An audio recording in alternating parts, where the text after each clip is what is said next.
ચૂંટણી પહેલા પણ જ્યારે આખા ગુજરાતમાં કમોસમી વરસાદ થયો, માવઠા થયા, કુદરતી આફતો આવી અને ખેડૂતોને જે વ્યાપક નુકસાન થયું, ત્યારે પણ સૌથી પહેલી કોંગ્રેસ પાર્ટી હતી કે જે ખેડૂતોનો અવાજ બન્યા. કિસાન આક્રોશ યાત્રાના માધ્યમથી અમે માગણી કરી હતી કે ખેડૂતોના સંપૂર્ણ દેવા માફ થવા જોઈએ.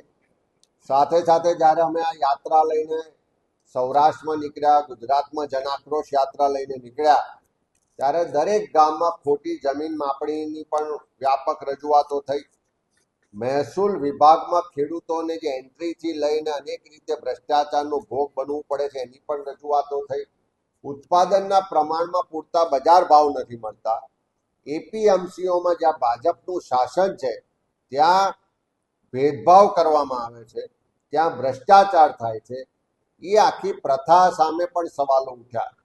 સાથે સાથે અનેક જગ્યાએ જે વીજ પોલ ઊભા કરવાની આખા ગુજરાતમાં અત્યારે ચાલે છે, મોટી કંપનીઓના, મોટા ઉદ્યોગપતિઓના લાભાર્થે ખેડૂતોના ખેતરમાં જબરજસ્તી પૂરતું વળતર આપ્યા સિવાય, પૂરતી મંજૂરી વગર જે પોલ ઊભા કરવામાં આવે છે અને એના માટે પોલીસ અને પ્રશાસન જ્યારે ઉદ્યોગપતિઓને ત્યાં નોકરીએ લાગી હોય એવી રીતે દાદાગીરી કરે છે.